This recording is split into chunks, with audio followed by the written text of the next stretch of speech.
Well, here we are. My final Devil May Cry build. A revisiting of my old Vergil build, which was absolutely terrible, so I've decided to redo it. And I'm just going to say this outright. This build has been the bane of my existence.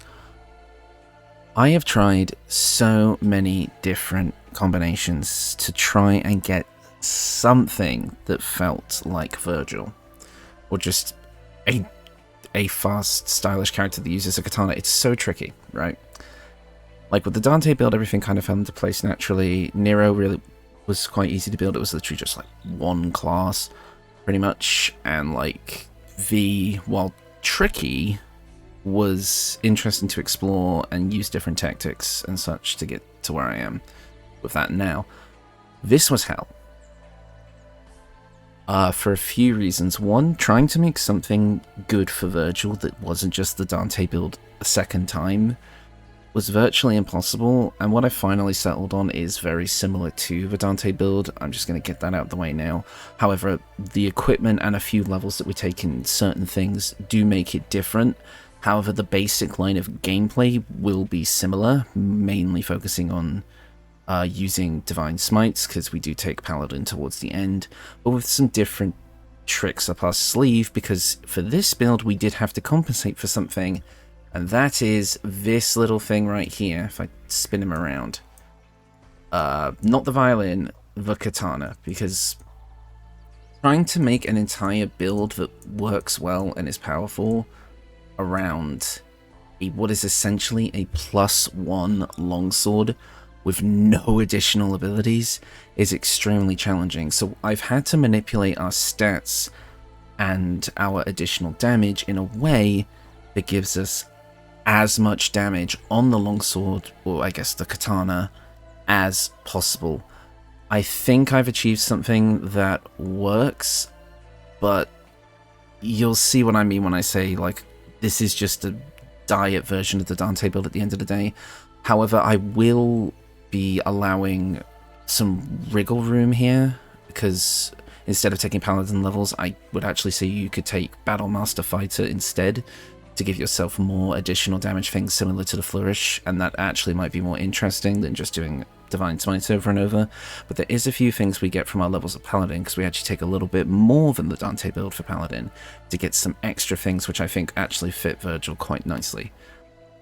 So overall, this is going to be similar to the Dante build, and let me say, this was not a short-sighted decision. I spent hours going through the various different builds. I tested Warlock Sorcerer, I tested Ranger, I went for Gloomstalker Ranger for a little bit because of some skills that didn't really pan out. I've tried different classes of Sorcerer, I went Eldritch Knight Wizard, none of it clicked as much as this, and I think by just using this specific build, you will get the most out of a Vergil build possible.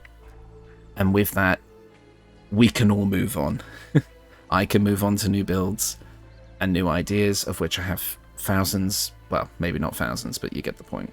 So I wanted to just showcase this build, showcase the differences, the strengths and the weaknesses, what makes it better than the Dante build, what makes it worse, because there's definitely ups and downs, and just go from there. So let's begin. In contrast to the Dante build, we're not actually going to be starting as Paladin. Instead, we're going to be starting as a Bard, and we are going to be taking 6 levels of Bard for the extra attack.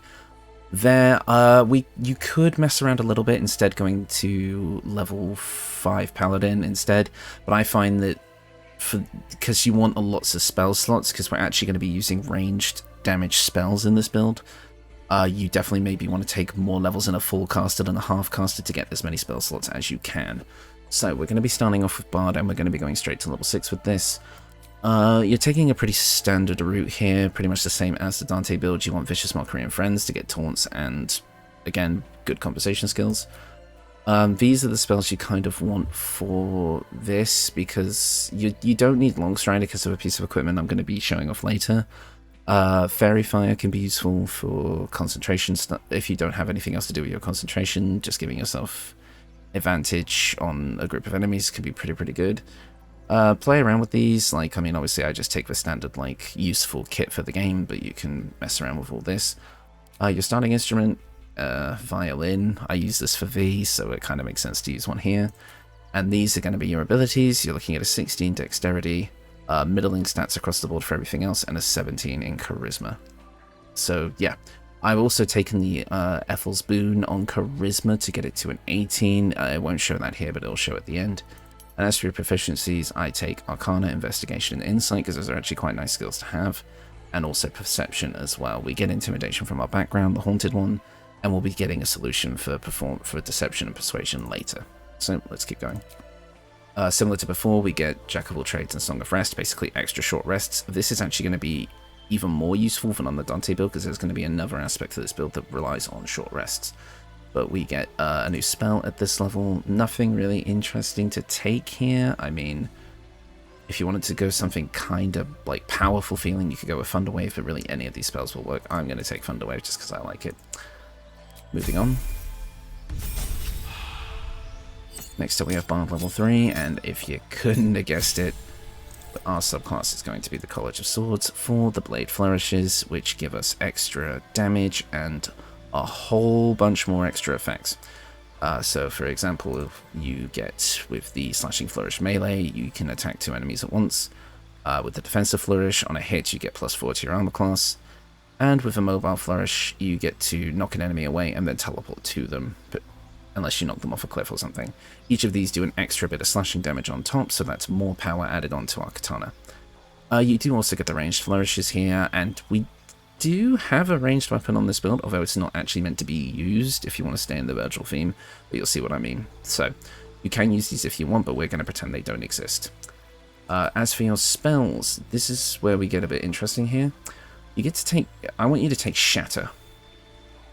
Shatter in this game, you basically do an AoE of thunder damage, and I thought this actually worked kind of nicely as a judgment cut, because it kind of has that similar sort of visual effect to it. I mean, obviously you don't use your sword to cast it, but I think it works nicely as like a bit of a judgment cut, and so I think it's quite thematically appropriate here. Also, I want you to change your spell, to take one of your level 1 spells and replace it with... the fact just confirmed that. Replace it with Cloud of Daggers. This, I didn't realize this, but this actually has kind of a blue effect to it, this spell. So it looks like there's a bunch of blue floating like swords or daggers, so it kind of fits with Vergil as well. Unfortunately, this does require concentration, so you might not be casting it a little bit once you get to later levels, but I feel like it is quite a potent spell for trapping enemies, because, you know, Vergil has that move in the games where he will summon swords around his enemy, and then you have to, like, kind of bat them away or try and get away from them before they hit you. This kind of fits that niche as well. You also get a fighting style here, both of which really don't matter. However, I will say that there is kind of an optional thing you can do with this build later on that I'll get into, which means you will want to take the 2-weapon fighting style here.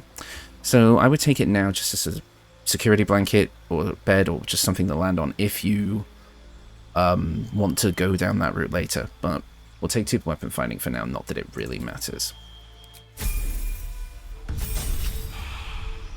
Next up, we're at Bard 4. Now this means you're going to be getting your first feat here, and we are immediately going to want to go for an ability score improvement and bump our charisma up to 19. As said before, with Ethel's Boon, this is going to put us straight to 20 charisma at level 4, which is pretty damn good. Next up, for our cantrips, take whichever you want. I'm going to take Mage Hand here because it's got some utility. And then you also get to take a level 2 spell here. For some reason it's saying I haven't taken Cloud of Daggers when I know I do have. Apparently I forgot to replace Cloud of Daggers? Really? Did I really forget to do that? Oh, okay. I guess I must have not clicked confirm. So yeah, for your spells, there you go, that's fixed. So for your spells, you can take whatever you like here, it really doesn't matter, none of these really fit the theme too well. Take a utility spell, take a healing spell, take a whatever spell, Hold Person could be good, Eat Metal's really good, Detect Thoughts can be good in conversation. Take whatever you like. I'm actually going to take See Invisibility because I've found that that actually has quite a decent amount of uses in this game, so it's nice to just have it there ready for when it could be useful. And like I said, Charisma straight to 20, or 19. 20 really. With Bard 5, you're going to be getting your Font of Inspiration, allowing your Bardic Inspiration to come back on a short rest. This is really useful. Also, it bumps up to a D8, also really useful. You get to start taking level 3 spells here. My browser has just popped up saying my internet connection has dropped, so that's interesting. Never mind. Back to the video. Let's see. You can take whatever level 3 spell you want here, or level 2 or whatever. It doesn't really matter. I'm just going to take Knock to fill that utility slot again. It doesn't really matter here because we've already got our range spells that we want, that being Shatter, so just keep going. And lastly, level 6 Bard. We finally get extra attack 1 level later than most builds, but at least we do get it a little bit earlier here than in the Dante build, but still not as soon as I would like. Take whatever spell you want here. I'm just going to grab Silence because it has a ton of uses. Why does my browser keep popping up? This is getting annoying. Right. There we go.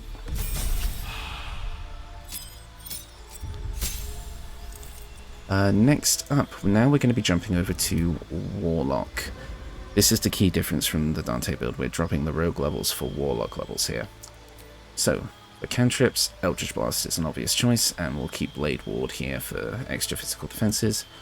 Your patron doesn't really matter here. Pick your favorites. You're not really going to be getting any of the high level stuff here. I'm going to go with the Fiends just for the temp hit points. It's just a nice thing to have after each time you beat an enemy. So yeah, when you reduce a hostile creature to 0, you get 5 temp hit points for free. A little bit of extra bulk for free. I would take, as for your spells, I would take Hex because it's just one of the best Warlock spells. And as for your other spell, pick your favorite. I'll take Command because it's got a lot of uses.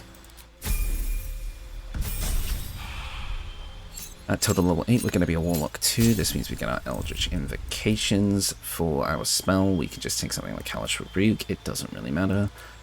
Eldritch Invocations here, you're going to want to take Agonizing Blast to buff up your Eldritch Blast a little bit. And you're going to want to take Beguiling Influence to gain proficiency in Deception and Persuasion, which is something we didn't take earlier, but now we get it here pretty much for free. The only other thing you could really take here is Repelling Blast, but if you don't care about being able to push creatures with your Eldritch Blast, since we already have our Flourishes, it's not really that important, so I would just take Beguiling Influence here. Finally, at Warlock level 3, we get what we came here for, the Pact boon.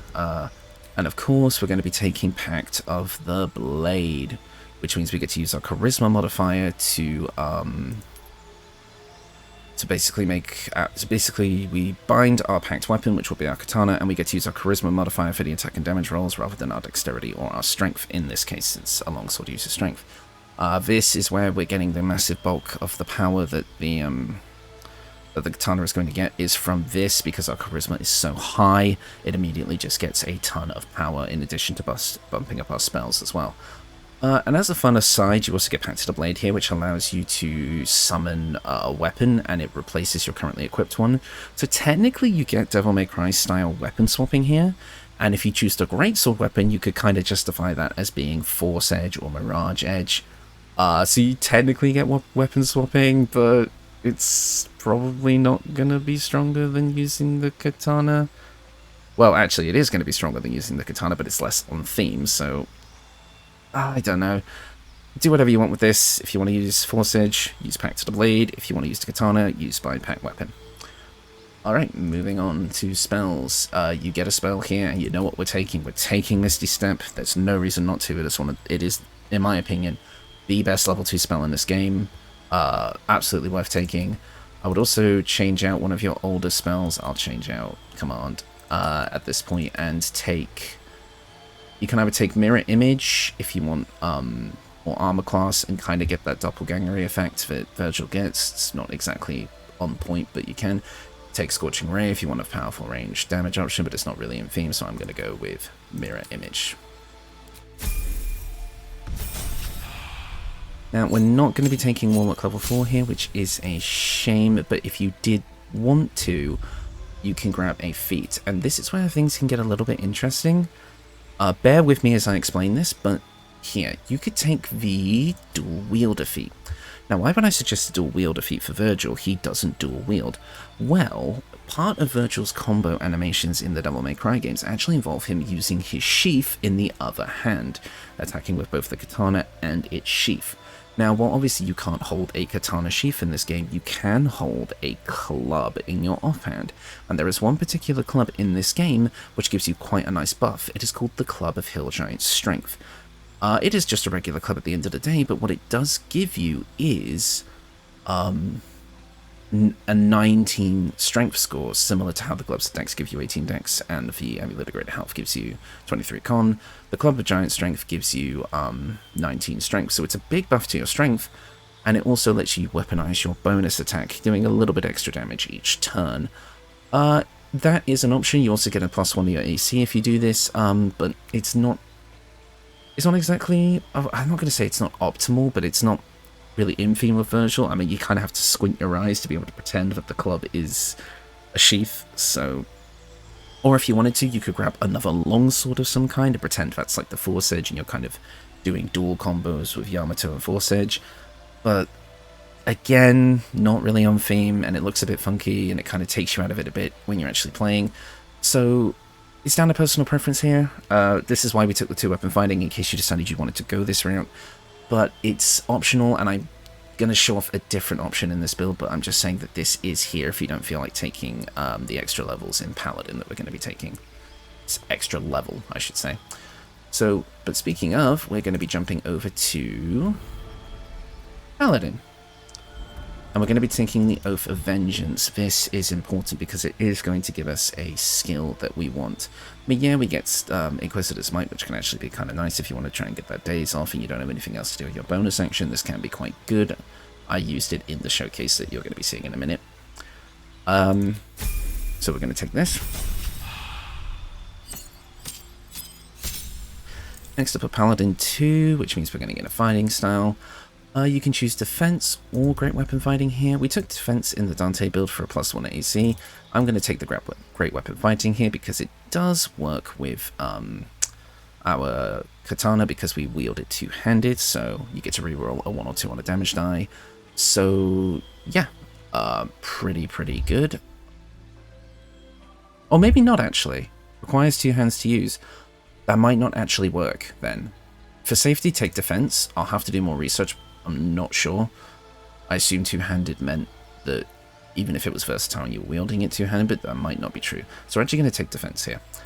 And your prepared spells, these really don't matter. I like to just take the smites in case they're useful. Take Shield of Faith, take Bless, and I can't remember if we took Cure Wounds earlier or not, so I'm going to grab it here. This is just kind of extra faff. Again, these are mostly concentration spells, so you're not really going to be using them that often. Lastly, we are a Paladin 3, and this is why we chose Oath of Vengeance.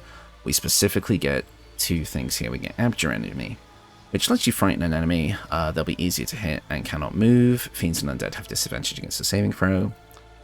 On a save, the target is slowed instead, which just means that their movement speed is half.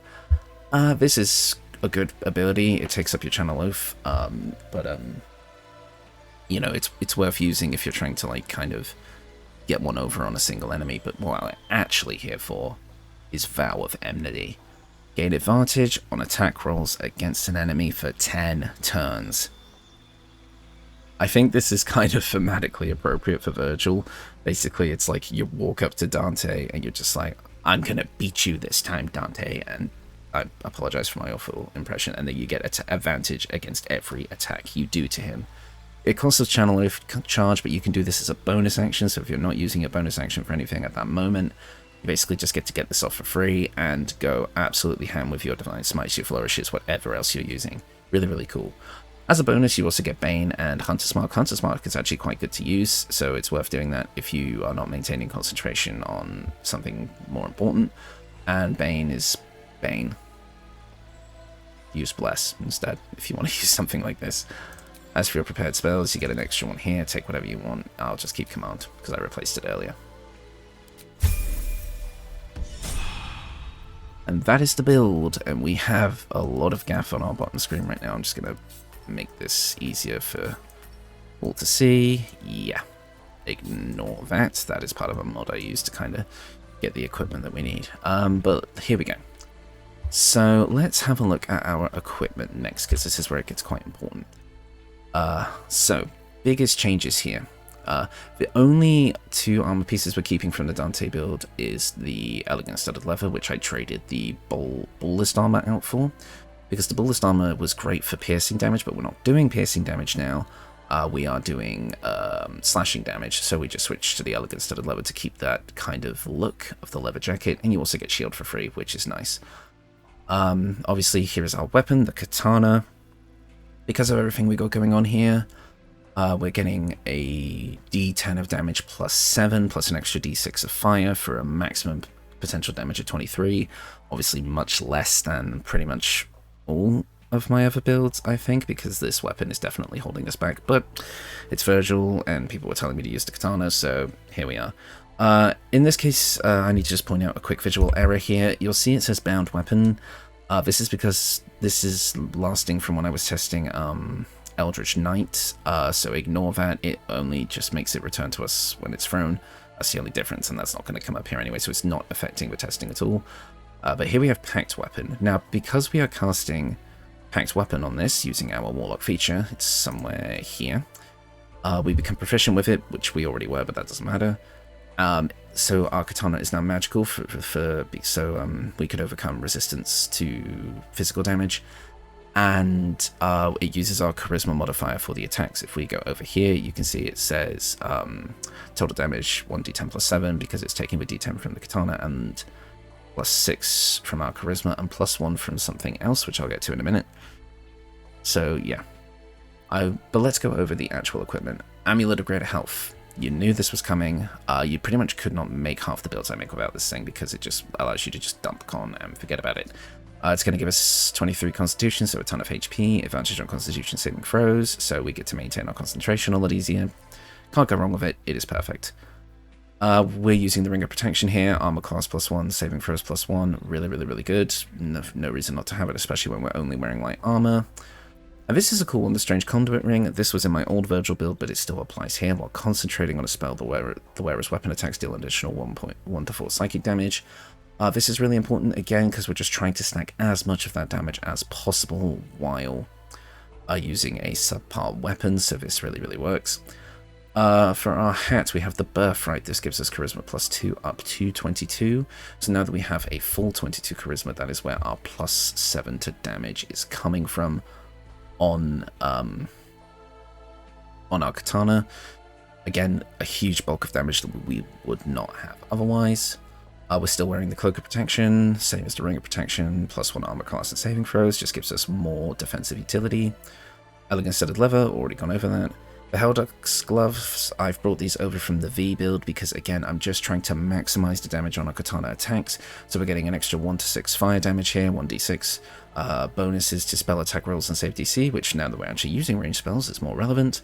And we also get the Rays of Fire, which is basically a high cast Scorching Ray. Pretty good overall, definitely worth using. We use the Boots of Persistence to give us freedom of movement and long strider for free, as well as a buff to our dexterity saving throws. Basically just get a ton of mobility, similar to most Devil May Cry characters. Really good here. And this is the key to this build, the Darkfire short bow. And there's actually another bow as well that I'm going to go over, but let's start with this. It's a +2. You gain resistance to fire and cold damage just for free, which is insane. But to kick it off, you get haste as well. You can cast it once per long rest.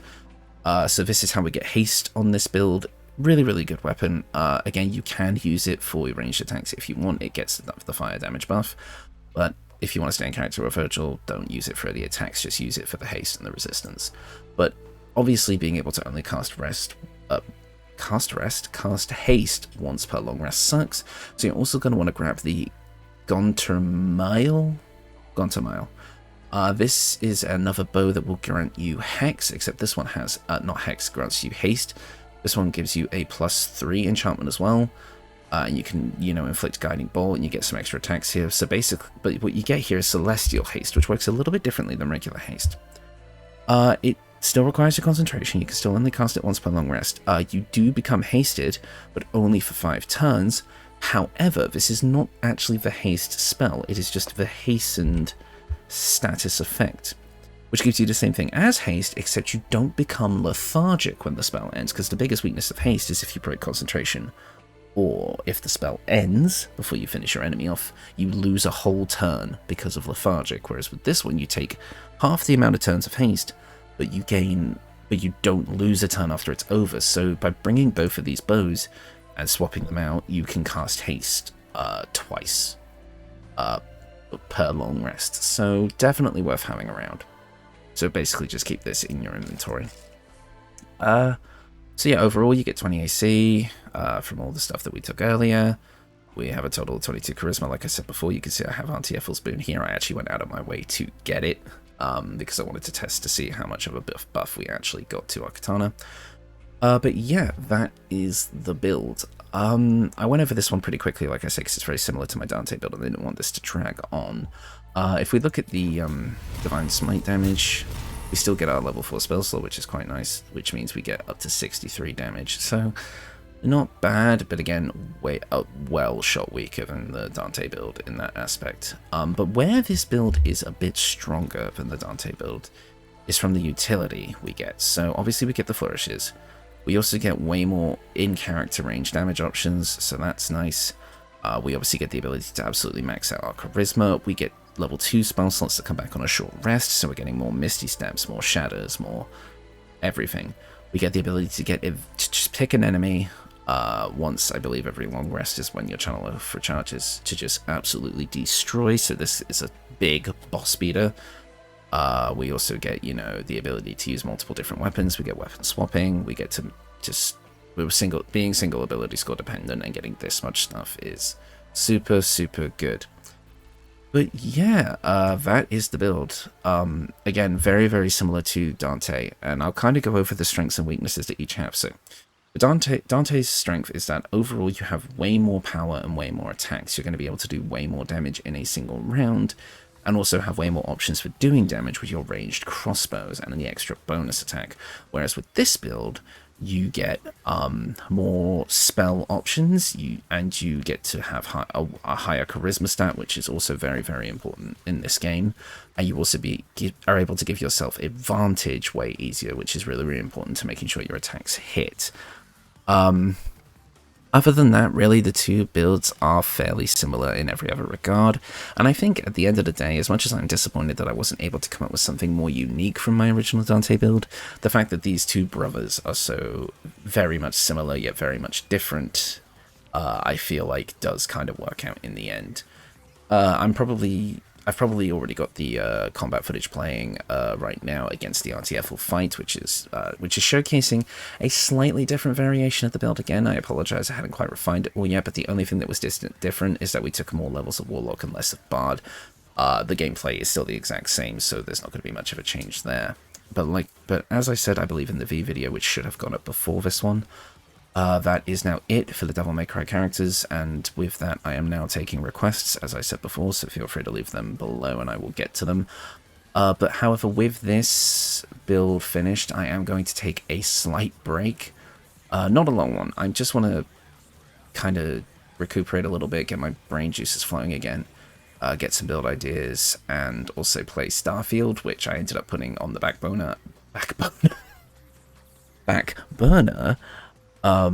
as I kind of was playing it, and then I got the idea to make these build videos, so I went and did that, and now I haven't played it in a week, and I want to get back to it. So I'm going to take a little bit of time off until next weekend to play some Starfield, to think of some build ideas, and to let the requests pile in if there are any, so that I can continue to make builds.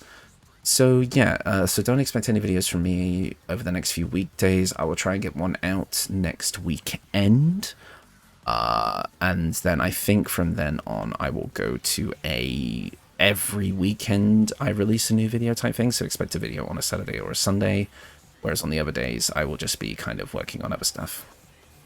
But yeah, like I say, starting to take requests, slight slowdown in the video output, but I mainly did these videos as fast as I did because I wanted to just get the main 4 DMC crew out, whereas now it is going to be every weekend, one build.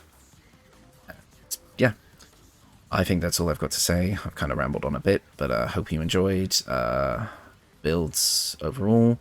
Get your requests in, and I'll do them when I can. Peace out. Here's where I find out that I wasn't recording this whole time. Nope, we're good.